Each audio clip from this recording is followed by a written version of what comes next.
Welcome everyone to the Israel 365 Action webinar.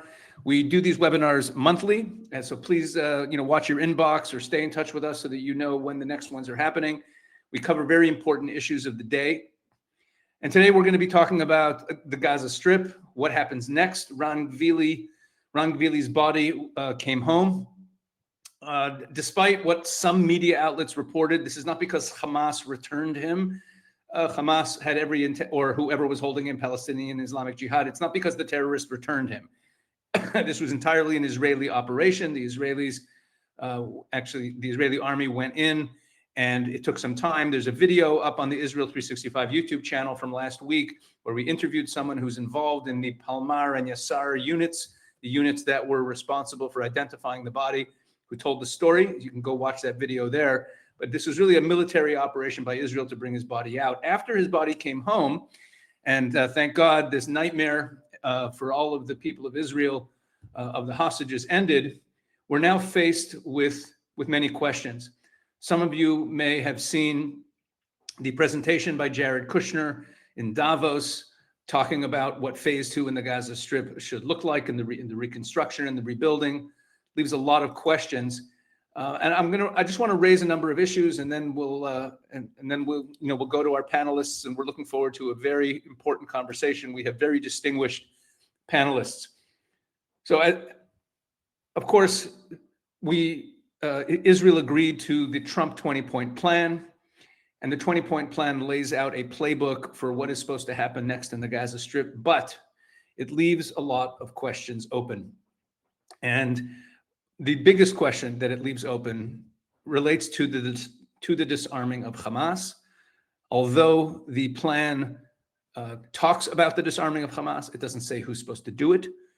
It talks about it as something that simply will happen, and that has become a big issue. It was an issue right from the beginning. Those of you who watch our videos on the Israel 365 channel know that I've been talking about this ever since the deal was signed, the deal was announced. The 20-point plan was announced, that the disarming of Hamas at some point will come to a head as a major issue. The world is speaking about phase 2 and moving on, and the war being behind us, and yet Hamas is still very much in control in approximately 50%, a little less than 50% of the Gaza Strip. So what's going to happen in the future with the disarming of Hamas is a major issue. There's another major issue coming to a head, which is that of the Palestinian Authority. The Palestinian Authority, according to the Trump 20-point plan, is not supposed to be part of the governance of Gaza until they go through significant reforms. But now we're seeing that some of the technocrats that are being put together, and some of the officials who were involved in the opening of the Rafah crossing, which we will talk about, seem to be from the Palestinian Authority. It looks like Palestinian Authority officials getting involved, and there was some controversy about the logo of the new organization that is supposed to govern Gaza, this new technocratic organization, that the logo was essentially identical to the Palestinian Authority logo, which sends a message that this is the Palestinian Authority. So that's an issue that is facing us. And I also believe that, just reading between the lines in some of the media, that the issue of Israel being pressured to withdraw prematurely is going to be an issue in the coming weeks and months ahead. There are many open issues about what's going to happen next in the Gaza Strip. What are the real solutions? If Gaza is not inhabitable until it gets cleaned up, what happens to the population? And the interests of the various parties involved are not all the same, clearly, meaning the Americans and the Israelis don't necessarily have the same interests. The Egyptians have their interests in the matter. We know that the Turks have been trying to get their personnel in. The Israelis have been objecting. So there are many, many unresolved issues when it comes to the future of the Gaza Strip. I'd like to bring us back to the beginning of the war. The beginning of the war, the initial declaration by the Israelis of the purpose of the war was to destroy Hamas. To destroy it as a governing and military body.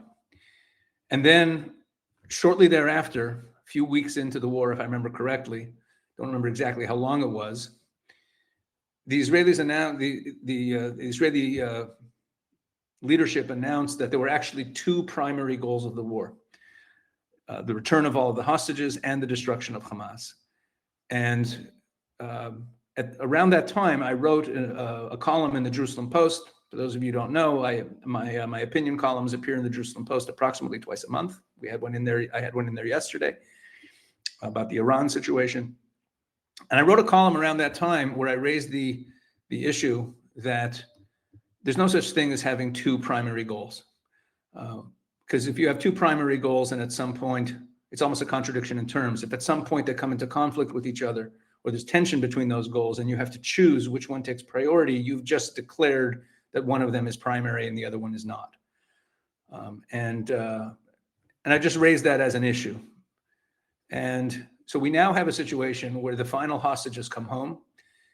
And because part of a critical piece of Israel's messaging throughout the war was the primacy of the return of the hostages, in the eyes of much of the world, Israel didn't get everything it wanted, but hey, you got your hostages back, and the world wants to put the war behind us.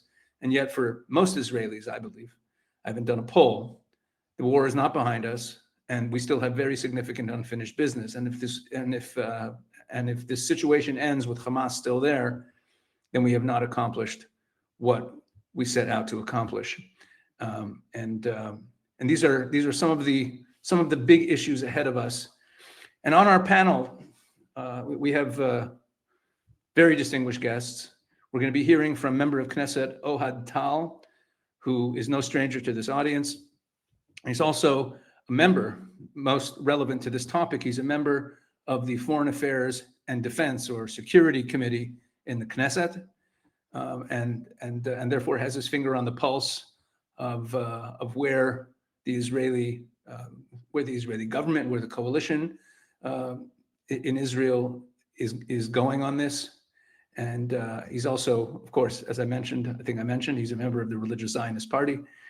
And we're going to be hearing from him. We're also going to be hearing from Lieutenant Colonel Jonathan Conricus, who is one of the greatest articulators of Israel's position.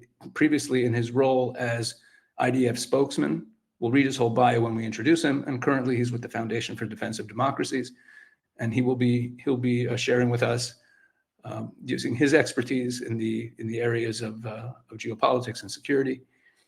And as well, we'll be hearing from Dr. David Wormser from the Center for Security Policy, former advisor in multiple White Houses, and one of the greatest experts on the Middle East in the world today. So, without further ado, I would like to invite our first panelist onto the stage, member of Knesset Ohad Tal, to share his thoughts on the current situation in the Gaza Strip. Shalom, Rav Pesach, and thank you so much for having me, and shalom to everyone. I must share with you that today we just mentioned that I'm a member of the Security and Foreign Affairs Committee, and we just had a very unique, I would say, and a very special meeting today in the committee with Prime Minister Netanyahu for many hours. I don't think we ever had such a long meeting with the Prime Minister, discussing all the different fronts that Israel is currently fighting and all the different challenges that we are still facing. And it was very interesting to hear directly from the Prime Minister about his views about what is happening. And no doubt, I think we can all say and understand that in the past 2.5 years, Israel has literally changed the Middle East in ways that we didn't even imagine on October 7th. And thank God now we are debating how to bring to an end the war in Gaza. And thank God we're doing it now, when I must say I didn't believe that we will ever accomplish that, but thank God and thank Prime Minister Netanyahu and President Trump, we have all our hostages back home. Again, as I've said, I never thought that this is something that can even be accomplished, and yet it happened. Of course, there's always a price for these kind of deals with terrorist organizations. I'm always against even negotiating with terrorist organizations. One of the bills that I just introduced lately is trying to actually prevent that from ever happening. I think, or to put limitations on negotiating with terrorist organizations. I think just the fact that Israel is negotiating and willing to pay every price is we are with our own hands incentivizing our enemies to take more and more Israelis, to kidnap Israelis, because today if somebody goes to kill or to kidnap Israeli citizen, he knows that he will sit in jail less than somebody else who went to steal a car, and this is not a good reality. It's incentivized terror, and we should stop doing that. And this is what I'm trying to accomplish also here in the Knesset. But just to discuss what is happening now in Gaza, we all understand that Israel is holding the control over most of Rafah. Actually, we are holding 53% of the Gaza Strip, all around Gaza, and we're holding the Philadelphia corridor. We are holding most of the city of Rafah, and as you said, now because of as part of the deal, after we are getting back all the hostages, then we need to open the Rafah crossing. Now, I must tell that about a week and a half ago, when we heard Jared Kushner speak at the conference in Davos, we were very concerned, because we've heard from him. He spoke again. I have a lot of respect for him, but he spoke as if. Okay, he spoke about, everybody just want peace. The assumption is that everybody just want to live peacefully, and we just need to relax and to relax for 30 days, and we will see what will happen. And that's a concern for us, because we've seen what happened on October 7th. These are people who don't want to just live peacefully. They have other ambitions and things that they want to. We are seeing the videos coming out from Gaza right now. We are seeing people in Gaza, random Gazans, saying that even now, even after all this war and all the terrible prices that everybody paid, including the Gazans, they're saying that they support Hamas, they support October 7th. They are just waiting to do another October 7th to Israel. So, talking about new Gaza and developing Gaza, and everybody wants peace, this is not something that we were happy to hear. But right after that, Jared Kushner and Steve Witkoff came to Israel last Saturday, and they met with the Prime Minister, and we made it very clear to them, and we came to an understanding that there will be no rehabilitation of Gaza before demilitarization of the Gaza Strip. We have to make sure that all the weapons will go out of Gaza, and we also specify that we are waiting to see 60,000 Kalashnikovs going out of Gaza, not just because we don't want to make it into like a show that they're putting like a pile of I don't know several hundreds Kalashnikovs and saying, okay, we did demilitarization. What do you want? Now let's move on to rebuild Gaza. No, it's not going to work. Israel will not accept that. So we are, and that was agreed with the Americans. Also, we agreed that we will put a deadline for Hamas to do that on its own, and for the peace committee to facilitate that. And if it's not happening, we're now debating if it will be 30 days or 60 days, but that will be the maximum limit. And if it will not happen in a good way, as both Prime Minister Netanyahu and the President Trump said, we'll have to get in and do it on its own. So this is more or less what is now happening. And if you have other questions, I'll be more than happy to answer. So let me ask you about the Rafah crossing. Let's explain that, because you mentioned the Philadelphia corridor, just to make sure that everyone on this call knows all the terminology. The Philadelphia corridor is a nickname for the border between Egypt and the Gaza Strip, and then going all the way down into the Negev in Israel. That line. So it's really talking about the border between Israel and Egypt. I'm sorry, the Gaza Strip in Egypt. It's called the Philadelphia corridor, and along that corridor, there's a crossing into Egypt that's been closed basically since the war began. Right. called the Rafah crossing. And in Davos, it was announced that it was going to be opened for traffic in both directions, which took many people in Israel by surprise. Right. And the question I have for you is, I've been listening very carefully to what a lot of people, well-informed people, experts, have been saying for the last few days since that border was opened a few days ago. And even on our side of things, and and when I say that, I mean on the more right-wing side of things, where we are, there doesn't seem to be agreement about whether or not this is a good thing or a bad thing. There seem to be some pros to it, some cons. Some people are saying that it allows for people to leave. Others are saying that it means that we don't have full control over what and who is coming in. Could you give your thoughts on the issue of the opening of the Rafah crossing? What does it mean? So first of all, we were also concerned. When we've heard it for the first time, we were also very concerned. You have to understand that this is part of the agreement that we had.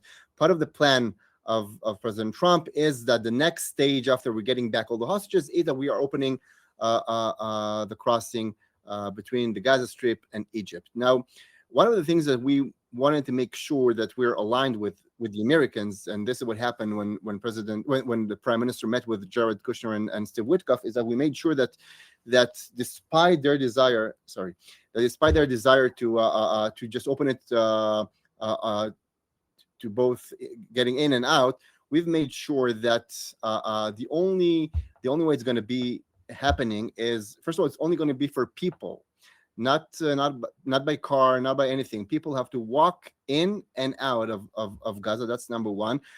Second, they'll have to go through a screening by the Shin Bet. So every person who gets in or out of Gaza have to go through a screening by the Shin Bet. We are making sure that he's not on our lists of terror activists and so on. And only then he can go either in or out of the Gaza Strip. The first agreement was that it will be 1 for 1. So for every person who gets in, there have to be somebody who goes out. Okay, because we don't want to make growing number of Gazans going back there or other people going into Gaza. And the next agreement was that actually it will be in a ratio of 3 to 1. So for every person who gets in, 3 people can leave, and that's the current situation. I must tell you, one of my first questions was, who's gonna even want to go into Gaza? And we are actually, at least as of now, we don't seeing a lot of people trying to get in to Gaza. So the numbers as of now are not so significant. So I do see some advantages in having more people going out of Gaza right now, but it's not in big numbers. So that will not really change strategically. That will not change the reality, at least not as long as these are the numbers. Okay, one last question before we let you go. Relating to the population, there's been talk that the Americans are building temporary housing on the Israeli side of the yellow line, and that the hope is that for the these dreams of reconstruction and rebuilding, which requires a lot of cleaning up of half destroyed buildings and unexploded ordnances and bombs and things that are around. There's so much destruction in Gaza that it will require the population to be relocated, even if they're going to go back and live in this new resort town that Jared Kushner is envisioning. My question really is it part of the playbook now to move population from the Hamas side of the yellow line to the Israeli side of the yellow line to move into this temporary housing? Is that part of the plan? And if so, where does Israel stand on that? So one of the ideas that was offered by Kushner and his people was to start building in our side of the yellow line to rebuild Gaza there, and we've said that it's not going to happen. It's not going to happen because we cannot allow any rehabilitation of Gaza before a full demilitarization of the Gaza Strip. And again, as I've said before, we even specified it's not just going to be that they will take down one tunnel here and one tunnel there and several rifles here. No, it will have to be 60,000 Kalashnikov rifles that gonna be moved out of Gaza. That will be a real demilitarization, because these Kalashnikovs is what allows Hamas to control the population in the Gaza Strip. And before that happens, there will be no rehabilitation or any housing or any beautiful projects and PowerPoints. I mean, people can build PowerPoints. It's okay, but we will not allow rebuilding in Gaza before that happens. So this talk of building temporary housing on the Israeli side of the yellow line that's not happening? It's off the table. There's one exception for that they're trying to do a very small pilot in a 1 square kilometer that very close to Rafah, that can humanitarian zone that can allow also bringing more people closer to the Rafah crossing, so that if more people wants to actually leave Gaza, they'll be able to do that. It will also help us in other aspects that I don't want to specify here, but that will be the only exception of any temporary housing that will be built in Gaza before the full demilitarization of the Gaza Strip. All right, thank you. So we're running a couple minutes ahead, which gives me some time to do some things that I needed to do between speakers, some things that I need to say to the crowd. But member of Knesset Tal, Ohad, thank you so much. And this was very enlightening. And we always appreciate you sharing with us. Of course. Thank you so much. Bye-bye. Thank you. All right, folks, during the course of this webinar, as we always do, we'd like to run a few polls that you could answer. I believe that Ohad, someone just asked if you'll be at NRB. I don't think so. Ohad will not be at NRB this year. He couldn't make it because of the Knesset schedule.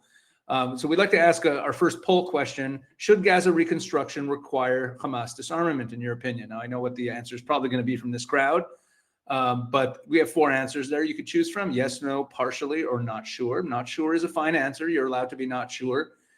But I'd also ask you to look in the bottom corner, where we have a button there that you could push if you so choose to help support Israel365 Action and all the work that we're doing, these webinars and all the other work that we do at Israel365 Action to keep people informed about what's going on in Israel and to educate people about how to advocate for Israel. And everything we do, is not for profit. It's all to to try to educate and help and do our part. So if you can spare a couple dimes, please click donate to Israel365 Action today, and we'd more than appreciate all of the assistance. Okay, so we got that poll. We're going to have another poll coming on later on, and again, thank you so much for participating in that. Now we're going to move on. We're 2 minutes ahead of schedule. I'm sure one of our speakers at least will be more than happy to use that time. So I'd like to introduce our second speaker. Jonathan Conricus is the first time he's on one of our webinars, so I'll read the whole bio. He's a senior fellow at the Foundation for Defense of Democracies, focused on the Middle East. He served in the Israel Defense Forces for 24 years as a combat commander in Lebanon and the Gaza Strip. He also served as a military diplomat, a foreign relations expert, and an international spokesperson. He recently retired as a lieutenant colonel. Jonathan was the first Israeli officer to be seconded to the United Nations, during which he provided military and strategic analysis for UN peacekeeping forces. He has directed social media and public diplomacy efforts and has extensive on and off camera experience from his years as an IDF spokesperson. And he is one of the most recognizable faces and names in the Israel advocacy space. And we're honored to have him with us today. Jonathan Conricus, thank you for joining Israel365 Action. Thank you, Pesach. Shalom. A pleasure to be here for the first time. Thank you. So, Jonathan, I'll frame things, but you can just, talk about the situation. But, in Israel, a lot of people are saying, oh, now that there's no more hostages, the IDF is freer to operate because, hey, there's no hostages. And now we don't have to worry about, harming the hostages. But on the other hand, diplomatically, it would seem that it's far more difficult for the IDF to operate because the rest of the world is like, hey, isn't the war over? So just, you can use that as a frame or as a jumping off point, but I'm just going to turn the floor over to you. What is your sense of what the next, make us smart about what to expect in the coming days, and what is the lay of the land? What are the pressure points we should be looking at? Yeah, well, thank you. That's a big ask, and I've been listening with great attention to what you have said and what Member of Knesset Tal said, and I agree with most of it. My assessment is a little bit less rosy than that of Member of Knesset, and I think that he slightly overestimates Israel's power and influence over events and Israel's ability to actually dictate even things that are very important to our security. And I say that, of course, regretfully. I think that the bottom line is, and I'll use, you use the same frame, I've been saying it for a few months, is that we have made tremendous progress against all of our enemies, but that everywhere we look, whether it's Gaza, Lebanon, Iran, Yemen, and Syria, we have made progress, but it's unfinished business everywhere. And I think the situation in Gaza is perhaps the one where there's the greatest amount of unfinished business.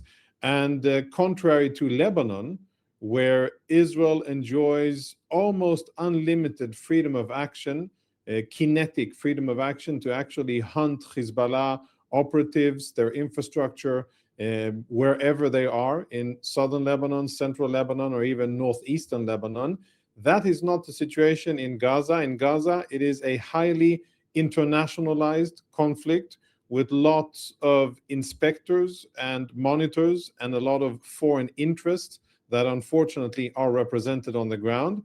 And sadly, I don't think that we are really in the driving seat. Various Israeli politicians would want us to believe that we are in the driving seat, but that is not what I see. And this isn't, in short and very blunt terms, what winning looks like. Winning is when your enemy lays down his weapons and surrenders to your dictates at the end of fighting. And that, unfortunately, is not where we are. That's where I hope that we would be after a long term of fighting. And I think that you make very credible points when you mention the issue or the tension between the different war aims. And I was saying the same thing in media interviews, and I've written about it from basically mid-24. I said that we need the leadership in Israel to define a priority of ultimate goals and what is more important than the other. If we don't, others may define it for us. And in this case, what has happened is that thankfully, we have gotten our hostages back, and that is a blessing, a miracle, and it's a result of hard work on the ground and bravery of Israeli soldiers, the tactical finesse of commanders, dealings of the Israeli government. I think Minister Dermer and Gal Hirsch were part of it. Before that, head of the Mossad, and of course the American team led by Witkoff and Kushner under the guidance of the president. Without all of that, that wouldn't have happened. But at the end of the day, it is 1 out of 3 goals, and numbers 1 and 2, dismantle Hamas's military capabilities and get them out of power. They are not in sight. And if I'm realistic here, I struggle to see how Israel will be able to amass the political and diplomatic support it needs in order to finish the business. Now, make no mistake, I want Hamas to be annihilated. I want Hamas to be disarmed of their military capabilities, and I want them to cease to exist as a political organization and something that forms a threat towards Israel. I understand that these are maximalist expectations and hopes, and I understand that reality will probably be less than what I want. But I notice with regret that we are falling short of achieving these goals. And by the way, the things are being set up now is that it looks as if nobody's going to come and disarm Hamas. I hear Israeli politicians speak about easy way or hard way, and that we will do it if Hamas or if the international mechanism doesn't. I'll believe that when I see it. in an election year and when there are a lot of internal issues in Israel, and I'm not entirely sure that we will have the leadership or the capacity to actually push through and finish the job in Gaza. And I would love to be wrong on this account. When I look at the situation, it is one that tells me a very basic reality is that we will have to fight in Gaza again. It may not be now on our terms, it may be in the future on their terms, but whatever the situation, the sad assessment, and I've been sharing this with Jewish communities around the world and delegations coming here. I meet lots of groups in Israel, and I travel to the US and other places to speak about the situation. And as you said, Pesach, there are many people, not the outside world, but even a lot of our brothers and sisters around the world, Jewish friends, are also eager to hear that the war is over and we can go back to living lives somewhat normally, perhaps similar to what they were before October 7. When I tell people that we're going to have to fight in Gaza again, that isn't what they want to hear. And I can assure you that that isn't what a lot of Israelis want to hear as well, even though many Israelis share my point of view. Again, I haven't done empirical research on it, but I think that many of them share my point of view, is that it is unfinished business and we have not yet achieved what we need to achieve against Hamas. Final thoughts on this topic here. This will be a tug of war, a diplomatic tug of war in terms of will and stamina of Israel versus external pressure. External pressure will mount, and it will mount through media campaigns. It will mount through various escapades and stunts, whether it's flotillas. I know that I now read that there's another flotilla incoming in March, which supposedly is going to be 1,000 vessels or 1,000 people, lots of vessels from various locations, from the sea and on land. And I anticipate that there will be growing media pressure that will be translated into political pressure on Israel to actually allow the rebuilding of the Gaza Strip to start, even though Hamas is not going to be disarmed. And it'll be, hopefully, the Israeli government and the state of Israel will be strong enough and clever enough diplomatically to be able to withstand that pressure, and not to allow things to happen in violation of the agreement. And there are powerful forces that are piling on the pressure. Turkey, Qatar, whispering on the ears of various American interlocutors and advisors. That gets to the president, and we could find ourselves in a situation where we are forced to do things that are against our security needs and demands, but forced to do so from a diplomatic perspective, and I hope that doesn't happen. The only one of the positives that we can say is that yes, if and when we have to go back to fighting, for the first time since 2014, no Israeli bodies, no live Israelis are in Gaza, and those tunnels that Hamas dug very diligently over at least 15 years, all under the Gaza Strip, they can turn from strategic advantage and most important infrastructure that Hamas has to actually their future tombs and graves.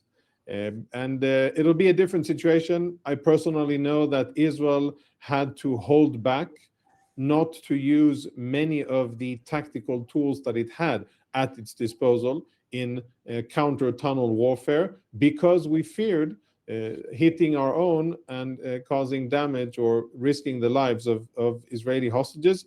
Currently, that is not a risk that we have, and that would allow Israel to do much more and to do it much faster on the ground. And by the way, every day that goes by, Israeli engineering and ground forces dismantle miles of Hamas tunnels on the Israeli side of the yellow line, and really taking apart what's left of Hamas's infrastructure on the Israeli side of the yellow line, and getting ready, if necessary and if possible, to do the same thing in other parts.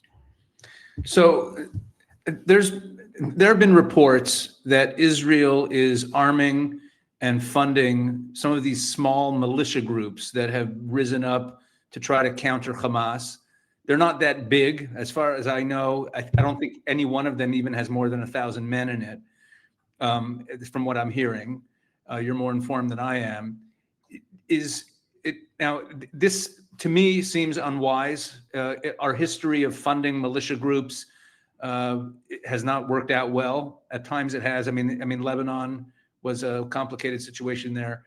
So I want your thoughts on that, but in the context of, according to everything that you're saying, what should Israel be doing now? Because, funding militia groups in the hope that they're going to fight Hamas on their own, I think is setting those people up for their own deaths. And I don't know if Israel really intends to back these people up. It's not the beginning of the international stabilization force that we're funding when we fund these militias. We're just fomenting, some chaos. That's my view. It seems like an unwise move, in my opinion.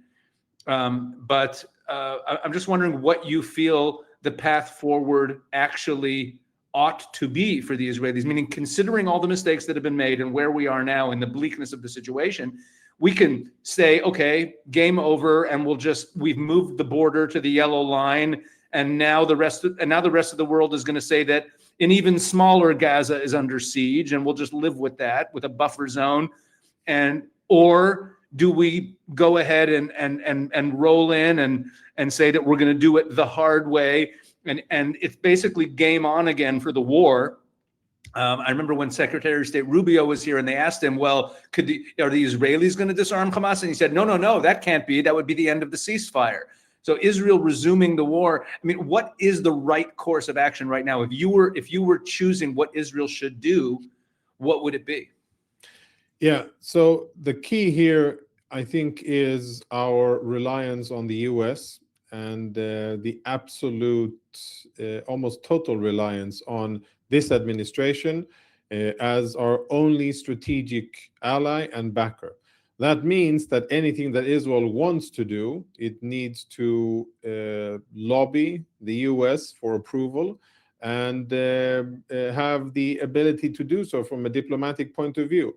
If Israel will try to do things that are not on par, synchronized, authorized, or okay with the US administration, then I think we will find out pretty quickly where this administration's priorities stand. And I'm not entirely sure that it's going to be exactly the way we want to see it, with a really defeated Hamas and a totally different future for Gaza. So that's quite a bind. That's quite a tight spot that we're in. So number one would be diplomatic coordination. It would be to have a strategy. I think it is wise and correct by Israel to say, okay, we need to put a time limit on events, because otherwise Hamas has every interest, and so does Qatar and Turkey and Egypt. They will have every interest to just prolong events, and they know that eventually enough pressure will be applied on Israel, and then they will get their way anyhow. So I think Israel should put a reasonable time limit by which it agrees with the US that up until that time, we give diplomacy a real option with Israeli support, and that we will try to make it work and show the Americans and the world that we are trying to make it work, facilitate the work of the ISL if and when it is established, facilitate the maintenance of the ceasefire, allow international aid, of course, monitored and verified, to come in, and do other gestures that are important, both symbolically but also on the ground, so as to have the Americans see and understand that we want this solved diplomatically according to the framework that was stipulated by President Trump, that Israel committed to. But there needs to be a hard stop. And then once that hard stop will be reached, and I think it will be reached without Hamas being disarmed in any meaningful way, then Israel needs to have the political support, the leadership, the strategy, and the military capacity to actually go out and continue the fighting against Hamas. And I think that we would find ourselves in a much better military situation. However, Here is a very big, you asked for, my point of view. I think that the way that Israel dealt with the humanitarian situation from the beginning was very, very flawed. And if we go forward with combat operations against Hamas, what's left of Hamas in Gaza, I would address the issue of presence of civilians in the battlefield in a totally different way. And I would propose two things. One, for Israel to apply every level of diplomatic pressure and effort that it can through US channels on Egypt to open the gate and allow people out into Sinai.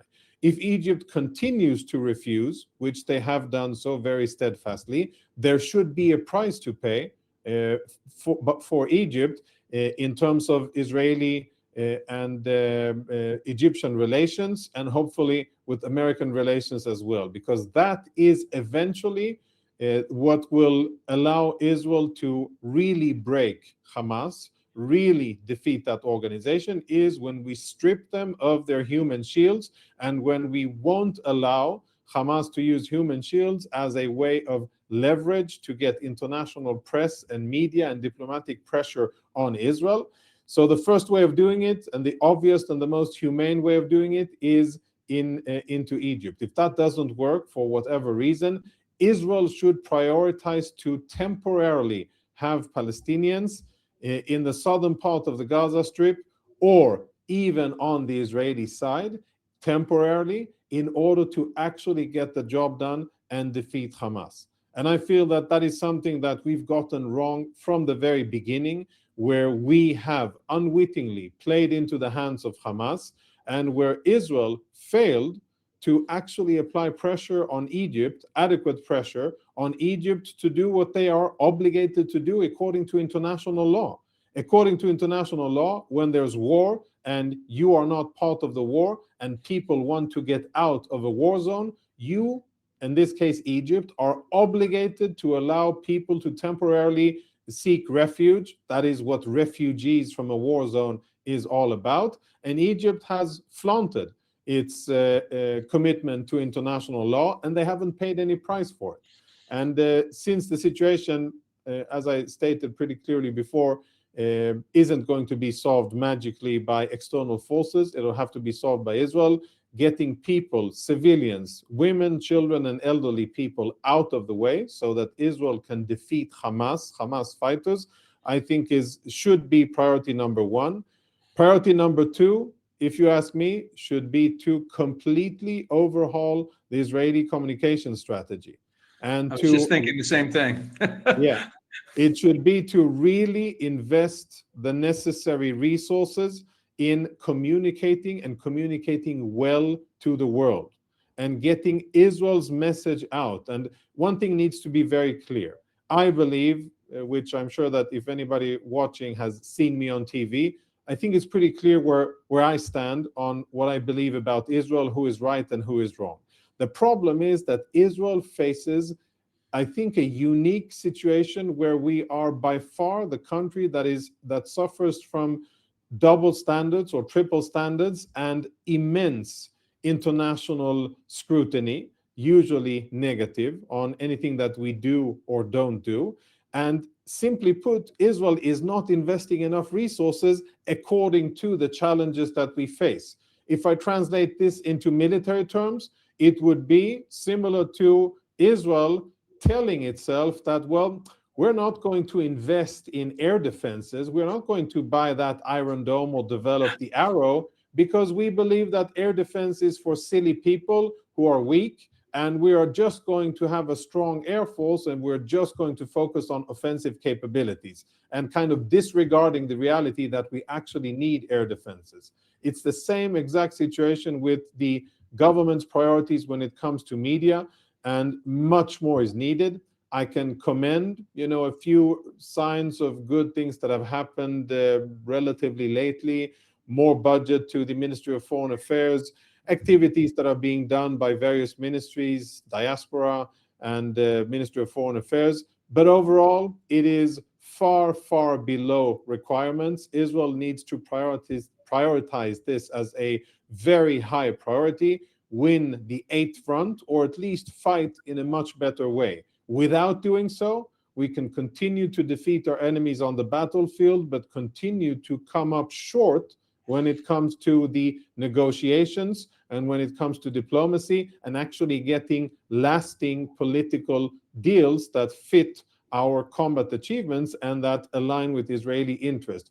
Look at the Iranians, and with this I will close. Look at the Iranians. They keep losing on the battlefield. They keep getting exposed as weak and incapable of fighting, but they are very good when it comes to communication and diplomacy. And even though they are an evil regime and oppress their people, butcher their people, and spread nothing but violence and instability in the Middle East, they stay true to their messaging. They are focused, they are disciplined, and they invest tremendous efforts in getting their message out.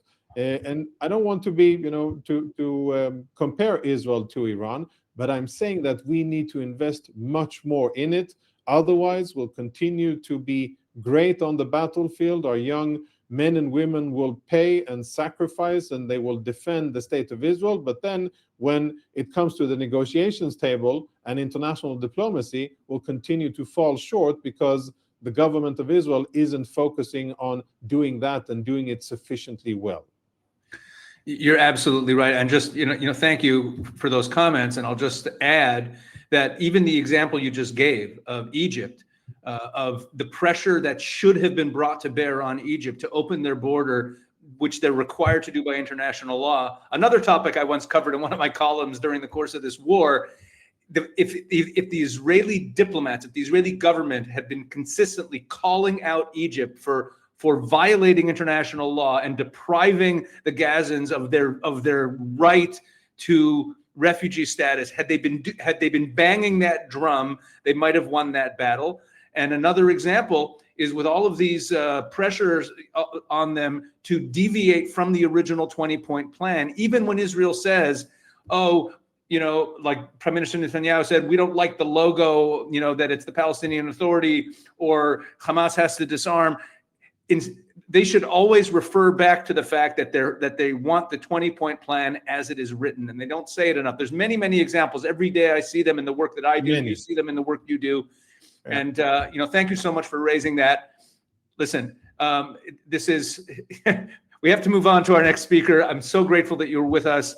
I hope that we can continue to talk about these issues and try to solve them. And I'll also thank you for what you provide for all of us in this space, for all of us who care about Israel. You are speaking on our behalf and have been consistently, and educating all of us and educating the world. So thank you for joining us, and thank you for thank you very much, the sacred work you do. My pleasure. Thank you. God bless. Shalom. You too. Okay. Thank you to Lieutenant Colonel Conricus. And we have another poll for you. The second poll that we have here is, now that all the hostages are home, what should Israel prioritize most? Is it the destruction of Hamas? Is it preventing another October 7th and whatever that means? Is it finding diplomatic stability? Is it the rebuilding of Gaza? What exactly should we be prioritizing at this time? And you can weigh in there, and we'll tabulate the results and share them. And also, please remember, if you are so inclined, if you're finding this program helpful, please hit the donate button and help us out with a couple nickels and dimes. And without further ado, I'd like to call upon Dr. David Wurmser. Dr. David Wurmser is one of the world's leading experts, maybe the world's leading expert in the Middle East. He has served in multiple White Houses, in the Bush administration, in the first Trump administration, as a senior advisor on the Middle East. He's a senior fellow at the Center for Security Policy, also served in the National Security Council, and is a dear friend. And Dr. Wurmser, you're welcome to join the stage. Yeah, I apologize for the background. No, that's fine. Good. So the glory of the New Jersey Turnpike. So you've been listening to everything that's been said here, and this, from your 30,000-foot view that, the conundrum that Israel's in, the way Lieutenant Colonel Conricus just laid it out. I'll just let you take it from there. Well, first of all, I agree literally with every word that both Lieutenant General Conricus said, and about 90% of what MK Ohad Tal said. Let me pull the camera back a little bit. The aperture, I don't mean on the turnpike, I mean our view. And that's the Palestinian issue as a whole, the central failure. Well, we've had a few conceptual failures behind the Palestinian issue, but I think the one right now that's most important is that there is no solution to that problem until other major strategic issues in the Middle East are addressed and solved. Because the Palestinian issue will always bleed off those larger strategic issues. It will always find a way to express itself through those issues, and it will always be exploited by regional forces to be the lingua franca of those issues. Okay, please explain this. This is fascinating. Okay. In other words, the central argument that Yasser Arafat and the KGB put forward in 1964 onwards was there is no solution to the Middle East crisis that doesn't start with the Palestinian issue. Because if you don't address the Palestinian issue, you will have instability and you will never be able to solve any other issue. This was then later picked up by somebody like John Kerry, who argued that you can't get Arabs to come to terms with Israel, excuse me, until Israel addresses the Palestinian issue. They just don't have top cover to do it. So there's never going to be peace without the Palestinian issue being solved. So in terms of the train of eventually wanting to live in a Middle East without war, which itself is a questionable goal, but if you want to really have a regional peace where Israel integrates, the engine up front has to be the Palestinian issue. Everything else are train cars behind. So Saudi-Israeli peace, et cetera, et cetera. In fact, even strategic questions like dealing with Iran, dealing with Arab nationalism under Nasser, et cetera, these things cannot be effectively dealt with unless you shut down the Palestinian issue. And what we've seen consistently is that's upside down. It's deliberately upside down because the Palestinian issue was always a strategic weapon to use by the enemies of the West to attack the West through its most important ally in the region, through the one that embodies the West, Israel. So as long as the Palestinian issue, so instead of saying as long as the Palestinian issue exists, you cannot solve other regional issues, you have to turn it upside down. As long as other regional issues are at the top of the agenda, the Palestinian issue will be unsolvable. And it will be unsolvable because, first of all, it is an easy mechanism to use to address regional issues. Now you say, well, that's precisely why you need to solve it, because all these enemies of the West will use it. Well, the point is, as long they have a veto, they have their ability to access the Palestinian issue as well as we do. We can come up with a peace camp, they'll come up with a war camp. And they will use the Palestinian issue to shut down strategically our ability to move ahead. A good example of this right now, up until 2 months ago, Saudi Arabia has kind of gone bad, but it's a good example. Turkey and Qatar essentially set it up so that it really, thanks to the Iranians, that the Palestinian issue after October 7th seized front and center in the region, and it derailed Israeli peacemaking with the Abraham countries and expanding the Abraham circle of countries that are at peace. And by throwing the Palestinian issue back in front and center, it essentially gave whoever has control in that camp the ability to veto Israeli-Saudi peacekeeping making. So the Iranians, through their role with Sinwar and others, and now Qatar and Turkey, essentially have a veto power and control remote control over Saudi-Israeli peacemaking, largely because they control the ground of violence and disarmament of the Palestinians. So the whole name of the game for the Saudis, now again, the Saudis have gone bad in my view in the last 2 months, so the reality's changed. I'm talking as if this were last July. No, sorry, not last July, last November, let's say. So the name of the game for the Saudis, and that's why at the time they said, no, Hamas has to be disarmed and it has to be removed. They didn't want to have Hamas around. Why? Because as long as Qatar and Turkey had a role with Hamas, then they could use Hamas, and as long as the Palestinian issue were front and center of moving ahead on peace, essentially Qatar and Turkey had a veto over Saudi Arabia's ability to make peace with Israel. And that is the dynamic that again and again and again repeats. The second thing is the capacity of violence of the Palestinian community is always a ready asset to pick up for any regional actor that wants war. 1991, very few people miss the fact that Abu Nidal, or was it Abu Musa? I can't remember, tried to launch a catastrophic terror attack on Tel Aviv beach using speedboats a few months or a month before the war in 91, before the invasion of Kuwait. And the reason for it is that Saddam was trying to provoke an Arab-Israeli war in order to provide cover for the entry into Kuwait.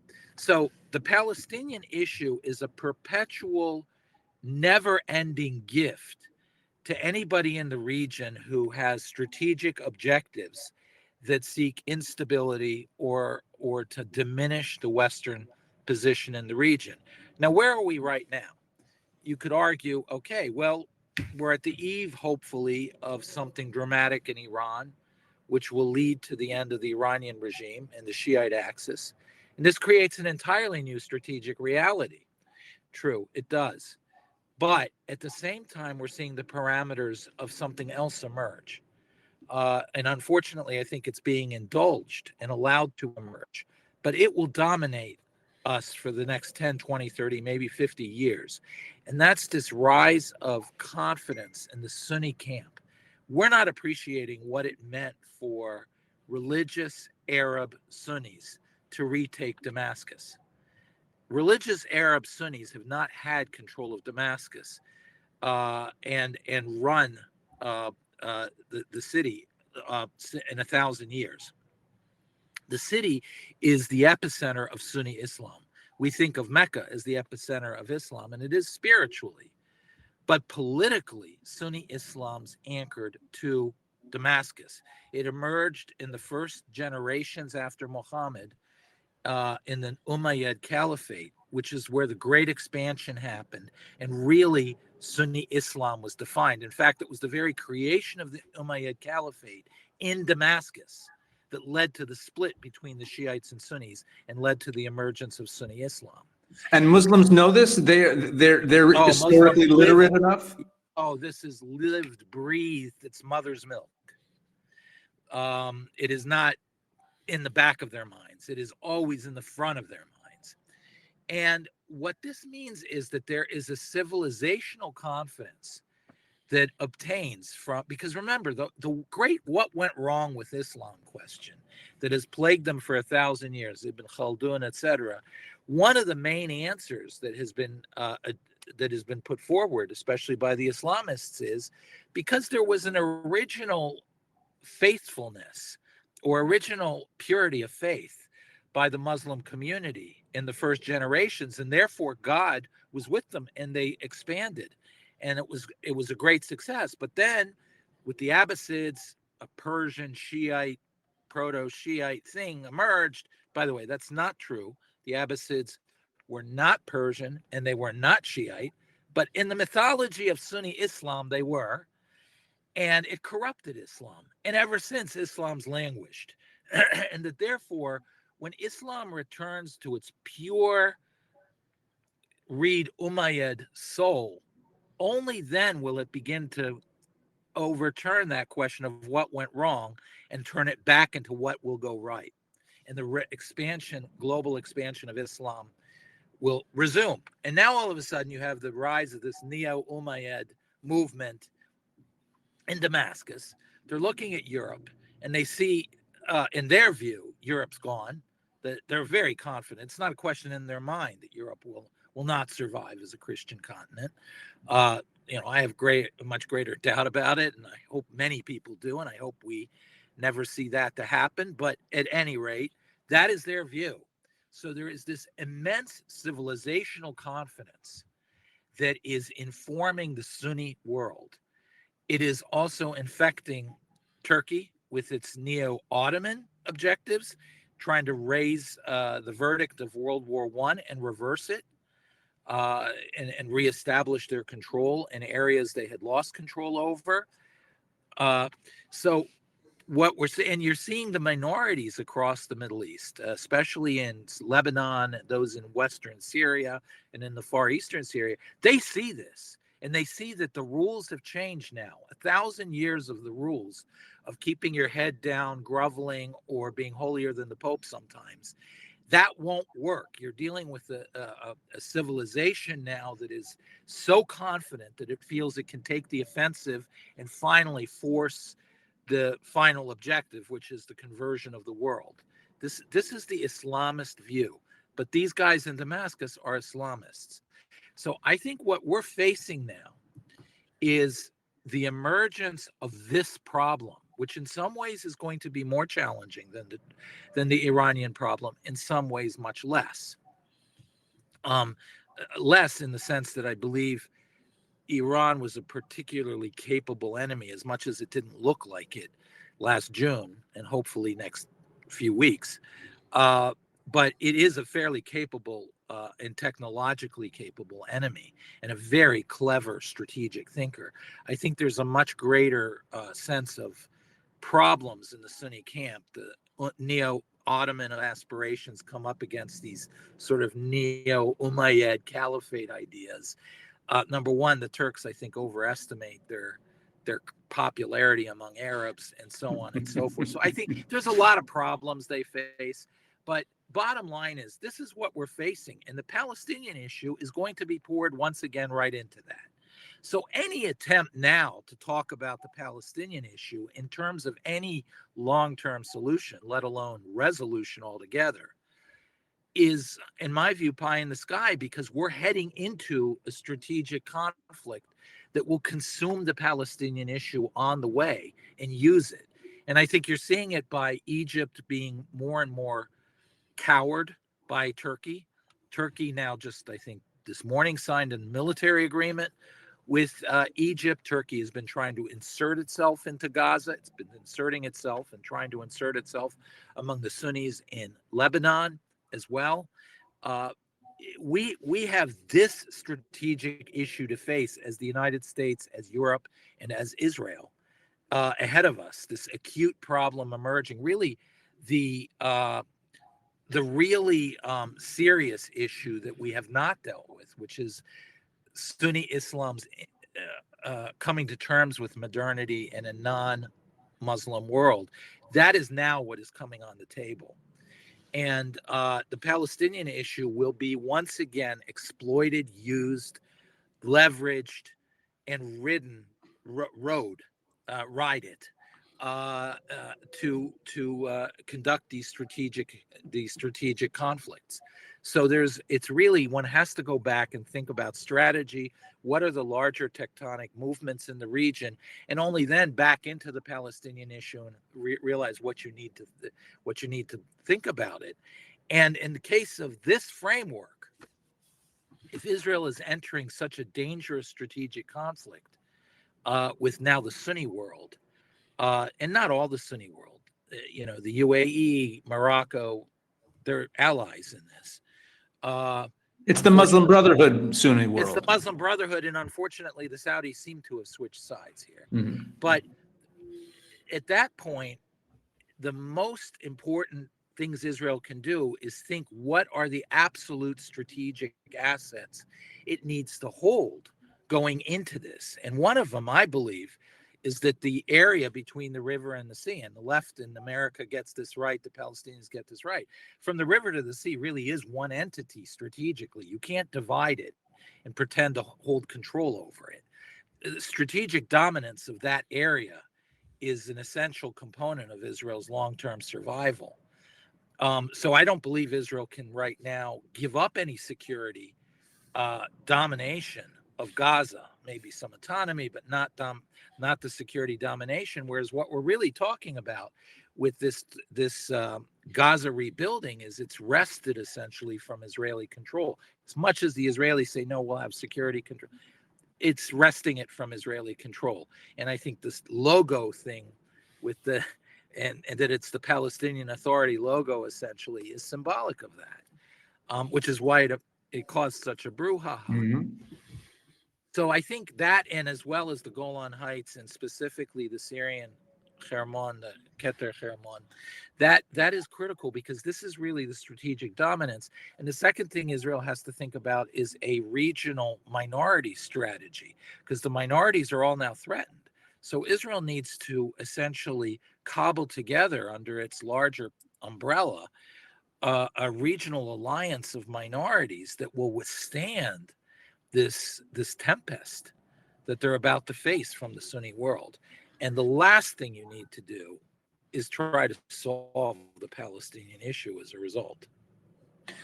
Wow. So, you know, the alliance that Israel has been developing and forging and moving forward with Greece and Cyprus, as well as the recognition of Somaliland and the embrace of the minorities in Syria, this is all really pulling together all of the non-Islamic, non-Sunni forces in the region and trying to create some sort of loose coalition, or maybe not so loose coalition, which speaks to maybe there is some strategic thinking going on. I'll just end with this, and this will be just the last question. So in this conundrum that we're in, that Jonathan, that Lieutenant Colonel Conricus was talking about, this conundrum that we're in about, the diplomatic tight spot versus what we need to do to get the job done in Gaza, and the possible diplomatic fallout there, what would you be advising Prime Minister Netanyahu to be doing in the weeks and months ahead of us right now? Well, right now, I think it's really a management of the United States question and its expectations. I mean, clearly, one of the main strategic things, as I mentioned, one was some of the territorial issues, the Mount Hermon and Gaza need to be under Israel's security control, but also it makes much more urgent than just the nuclear issue, the resolution of the Iran issue. Namely, Iran has to be removed from the circle of threat. If possible, it should be entered into the circle of strategic cooperation, which obviously can only happen with a fundamental change of the regime, not a cosmetic change, not a partial change, but a radical change of the regime in Tehran. At that point, you're talking about a whole collection of nations who are equally threatened by this development, whether it's Greece on one end, whether it's moderate Sunni countries like Somaliland, like the UAE, like Morocco, etc., whether it's Iran and the Shiites, whether it's India on the far end. All of a sudden, you're beginning to see a construction of various powerful forces and nations that represent an alternative. Israel, this round, may not find itself alone if it gets over the Iran issue. So to me, the most important thing is the Iran issue, which leads us back to Gaza. Right now, Prime Minister Netanyahu probably has to manage the Gaza issue with the United States. Until you see what happens with Iran, right? Until you see what happens with Iran, without giving up anything on Gaza, without shutting any doors for the future, because Israel will have to deal with it. What Lieutenant Colonel Conricus was saying is absolutely correct. This war is not over. It will have to still be fought, and it will have to result in an Israeli physical, in my view, conquest of the entire Gaza Strip and presence to essentially eradicate. We forget in 1967, between 67 and 70, there was the Mirdaf, the chase, which was the period of cleaning out the PLO from Judea and Samaria. And it took 3 years for Israel to do it. It did it by 1970, but it took 3 years to do that, to chase down all the cells and operatives of the PLO in Judea and Samaria. It'll be the same in Gaza. So right now, sort of punt on Gaza, manage it so that no doors are shut or no strategic advantage is given. And to no the withdrawing from anywhere. No withdrawing. Prepare for going in fully. And then after Iran is dealt with, and this is again why it is so urgent to deal with Iran now and not kick the can down the road again in any way. And then shut down the Palestinian issue by having to essentially take control of Gaza so that you can then focus on the real strategic threat emerging. All right. Well, thank you, Dr. Wormser. That was like drinking from a fire hose. That was good stuff. And we'll be doing with this webinar, I'll let everyone on here know, including yourself, besides putting the entire webinar up on YouTube in the coming days, we're also going to be putting up the separate segments of the different speakers up on YouTube. So if anyone in the audience needs to review what Dr. Wormser said, because he was covering everything all at once, you'll be able to do so in short order. And thank you again. And I'll also want to thank you publicly again for your friendship. I always learn so much every time we get a chance to speak. Absolutely. All right. God bless. All right. Thank you for joining us. And thank you to all of you for participating in this webinar. I think there was a lot covered here. It wasn't necessarily a celebration of the rosy times of the war is over. You really understood that there's a lot of open issues. There's a lot of tension that we're dealing with. And again, as much as it's not so much in the headlines every day and all the hostages are home, we still need to continue to pray for the situation in Israel, for the security situation in Gaza. This war is far from over. There's a pause, and of course, the nightmare of the hostages is behind us, and that's great. But there's still a lot to pray for and a lot to be concerned about. And again, thank you so much for joining us. Thank you so much for your support for Israel 365 Action. And again, if you feel that what we're doing here is important, please spread the word. Please share with other people. I really believe that we built something very important at Israel 365 Action, really providing a voice and a context to have these conversations on a regular basis. So stay tuned for information about the next webinar coming up. We'll be announcing it soon. And please check out Israel 365 News and our Israel 365 YouTube channel, and go to Israel365action.com and sign up for the newsletter there. It doesn't cost you anything, but it'll keep you informed about everything going on. And stay plugged in. You cannot rely on truth about Israel coming to you organically through media. You need to seek it out in this day and age, and we are providing that for you. So again, thank you very much. Thank you to everyone for joining, and thank you to our wonderful, esteemed panel. God bless you, and good night, or good afternoon, as it were, depending on where you are.